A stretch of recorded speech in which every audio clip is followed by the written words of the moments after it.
جی ہاں بالکل برابر. اوکے. رحم اللہ من قرأ الفاتحہ. بسم اللہ الرحمن الرحیم الحمد للہ رب العالمین الرحمن الرحیم ایاک نعبد و ایاک نستعین اهدنا الصراط المستقیم صراط الذین انعمت علیہم غیر المغضوب علیہم ولا الضالین. بسم اللہ الرحمن الرحیم. اللہم صل.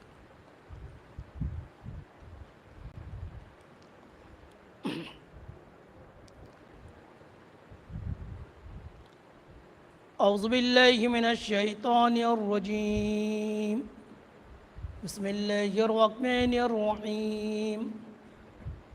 الحمد للہ رب العالمین والصلاة والسلام علی نبیہ الاکرم سیدنا مولانا بالقاسم محمد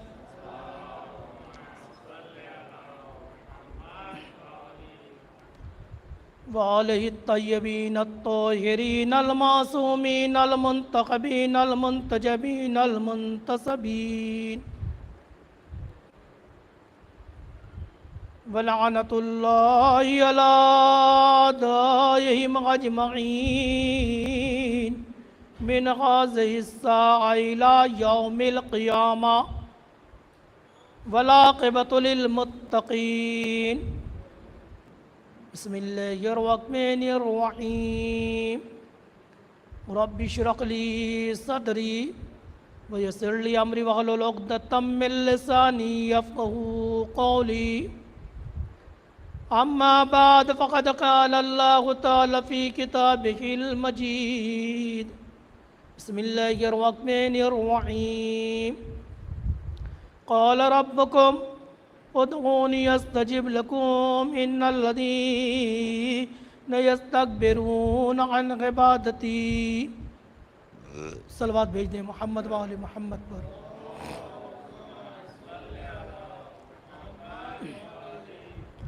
ایک مرتبہ سورہ حمد اور 3 مرتبہ سورہ توحید کی تلاوت فرما کر جملہ مومنین مومنات اپنے اپنے مرحومین مرحومات کی روح کو بخش دیں. اعوذ باللہ من الشیطان الرجیم. بسم اللہ الرحمن الرحیم. الحمد للہ رب العالمین الرحمن الرحیم مالک یوم الدین ایاک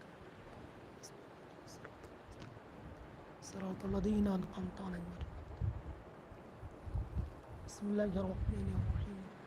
قل هو اللہ احد اللہ الصمد.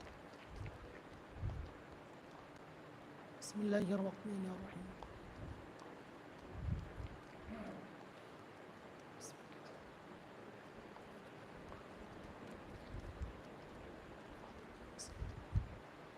اللہم صلی علی محمد و آل محمد.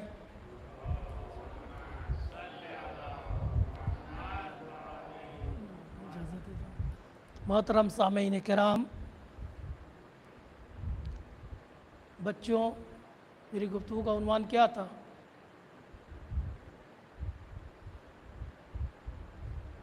میری گفتگو کس عنوان پہ ہو رہی ہے؟ ٹاپک کیا ہے جی؟ زور سے بولے. دعا. کل گفتگو کہاں پہ ختم ہوئی تھی؟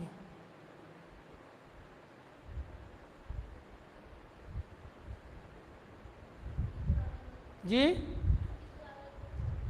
Very nice. ان میں سے کون لوگ پہلے کون تھے؟ ماں باپ. کیونکہ یہ مجلس درس گاہیں ہیں، اس لیے آئے بیٹھے ثواب لیں گے. میں اس کا بہت قائل نہیں ہوں. ثواب کبھی کبھی پڑھوں گا، دلچسپ اچھا لگے گا.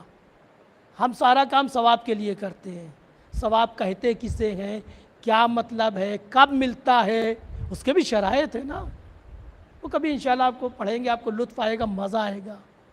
لیکن اتنا ابھی فی الحال سمجھ لیجئے کہ ہر کام ثواب کے لیے نہ کیا کریں، اور کرتے بھی نہیں آپ سارا کام. بچوں کو کیوں اسکول میں ایڈمیشن کراتے؟ ثواب کے لیے. مجھے آپ بتائیے، شادی کیوں کرتے ہیں؟ ثواب کے لیے.